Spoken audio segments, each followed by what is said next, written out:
எறா தொக்கு. எப்ப கடை போட்டீங்க? தனுஷ்கோடியில கடை போட்டிருக்கேன். தனுஷ்கோடி கடை போட்டீங்க. எல்லாம் வாங்க வாங்க. Kayal 92 fish stall. ஆமா. ஓய்யால. இங்கே பிடிச்ச மீன் நினைக்காதீங்க, கொஞ்சம் தள்ளி போய் புக் பண்ணீங்களா?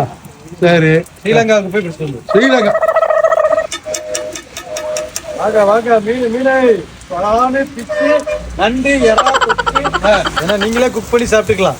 செல்ஃப் குக்கிங்கா இருக்கா? செல்ஃப் குக்கிங், செல்ஃப் சர்வீஸ் மட்டும் இல்ல, செல்ஃப் குக்கிங் எல்லாமே அங்க கிடைக்கும். கடை ஓனரே காணும். பாருங்க, பாறை பாறை. ஆமா, கண்ணாடி பாறை, தொட்டுக்காட்டு மஞ்சள் பாறை, கண்ணாடி பாறை, மஞ்சள் பாறை. அதுக்கப்புறம் நீங்க என்ன ஊழியா? அது என்னமோ அதான் எங்க ஊர்ல ஊழி சொல்லுவாங்க. அவங்க ஊர்ல கவுளியா? அவுளி அவுளி அவுளி, அவங்க ஊர்ல அவுளியா. அப்புறம் இந்த இது நம்ம பிரானுக்கு தக்காளி தக்காளி தொப்பு போட்டு போட்டாங்க. அவங்க பிரான் வந்து வெறுமனே தான் இது பண்ணி தருவாங்க. நான் தான் கேட்டேன் வெங்காயம் தக்காளி போட்டு